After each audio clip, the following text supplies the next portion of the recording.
दोस्तों आप देख रहे हैं हमारा YouTube चैनल टैलेंटेड मुस्लिम्स और आज की सीरीज़ में आप एक दिलचस्प कहानी सुनेंगे। कहानी इसलिए दिलचस्प है कि अल्लाह के एक करिश्मे की वजह से पूरा का पूरा एक देश मुसलमान बन गया। दोस्तों यह कहानी है मालदीव की। मालदीव दुनिया का एक मशहूर देश है। इसकी खूबसूरती की वजह से यहाँ काफ़ी टूरिस्ट आते हैं और इसे एशिया का हनीमून कैपिटल भी कहा जाता है।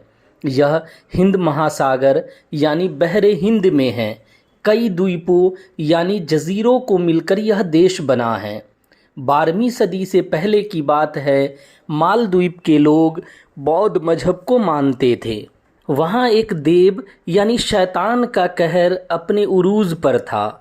कहा जाता है कि मालदीव की राजधानी माली में एक मंदिर था। राना मारी नाम का यह शैतान उस मंदिर में हर महीने की पहली तारीख को आता था। जब वो आता था तो पूरे इलाके में रोशनी फैल जाती थी। इससे लोगों को पता चल जाता था कि वो शैतान आ गया है। लोगों के बीच यह मानना था कि इस शैतान से अगर बचना है तो उसे भेंट देना पड़ेगा, यानी कुछ नजराना देना पड़ेगा, उस पर कोई चीज़ कुर्बान करनी पड़ेगी।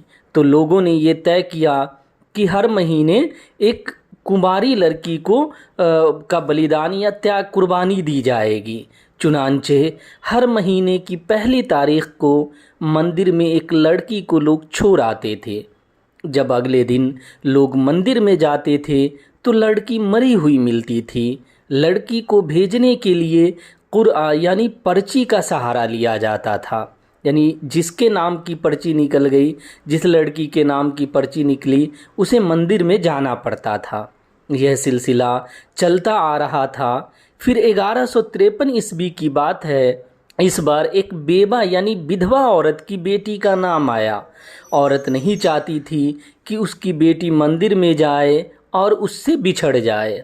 वह काफ़ी रोध हो रही थी। उसके आसपास लोग इकट्ठा हो गए थे। इकट्ठा हुए लोगों में एक अल्लाह का वली भी था। उसका नाम था अबुल बरकात यूसुफ अल बरबरी। वह हाफिज़ कुरान थे।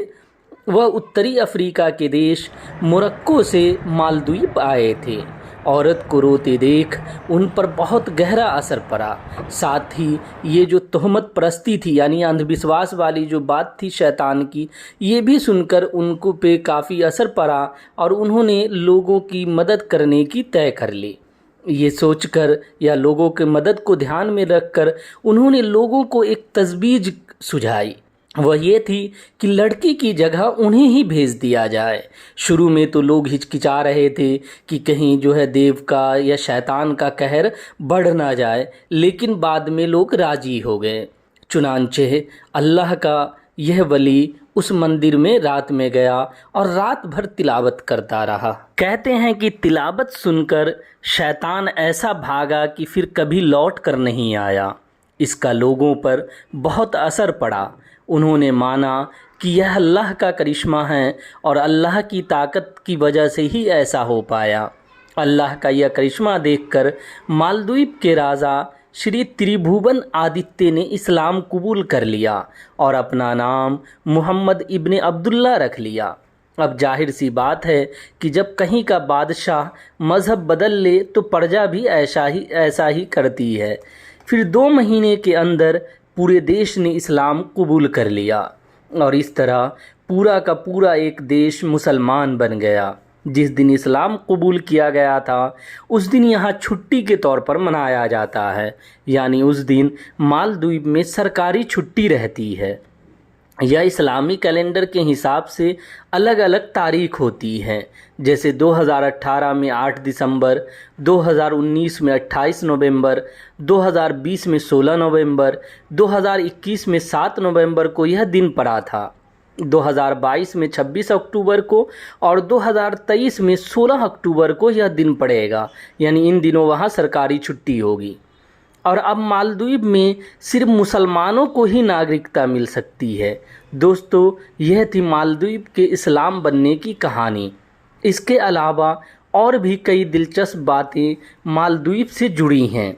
जैसे कि भारत से इसका गहरा लगाव है। बताया जाता है कि इस देश को भारत के एक शहज़ादे ने बसाया था। कहानी कुछ यूँ है, कलिंग साम्राज्य का ज़माना था। 270 ईस्वी पूर्व की बात है। भारत के एक शहज़ादे को सज़ा के तौर पर मालदीव भेजा गया। उसने ही यह देश बसाया था। बताया जाता है कि श्री सूरदास रुद्रआदित्य यहाँ का पहला राजा था। उसे धीबा मारी कहा गया है। इसके अलावा यह दुनिया के उन देशों में से एक है जहाँ सफ़ेद बीज पाई जाती है। सफ़ेद समुद्री बीज दुनिया के सिर्फ 5% बीचों पर पाई जाती हैं। सबसे बड़ी बात यह है कि ग्लोबल वार्मिंग के कारण लगातार मालदीव समुद्र के नीचे डूबता जा रहा है।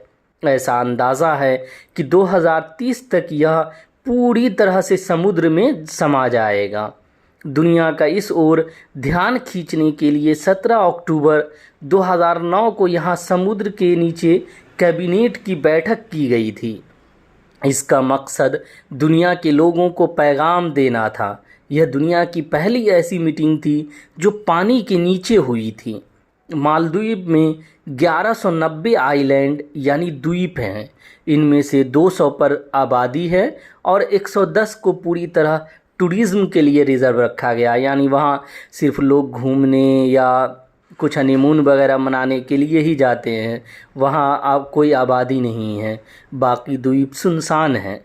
इसे एशिया की हनीमून कैपिटल भी कहा जाता है।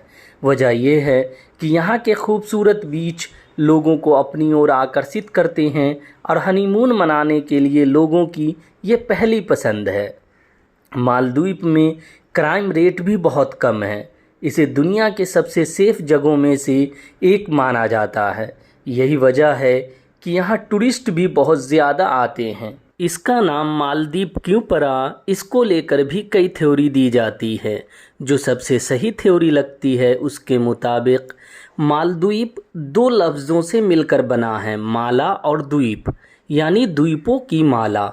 चूँकि यह देश द्वीपों से ही मिलकर बना है, इसलिए यह थ्योरी सबसे ज़्यादा सटीक लगती है। जिस तरह अंग्रेज़ों ने पूरी दुनिया में कब्ज़ा कर रखा था, उसी तरह मालदीव पर भी कब्ज़ा कर रखा था। 26 जुलाई 1965 को मालदीव ब्रिटेन से आज़ाद हुआ। उसके बाद वहाँ 3 सालों तक बादशाहत रही।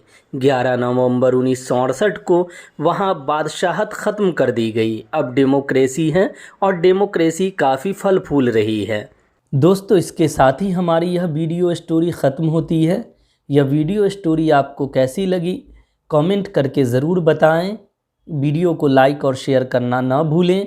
साथ ही हमारे चैनल को सब्सक्राइब भी कर लें और बेल के आइकन को भी दबा दें ताकि हमारे नए वीडियो का अपडेट्स सबसे पहले आपको मिले। फिर मिलते हैं नए वीडियो के साथ, तब तक के लिए खुदा हाफिज़।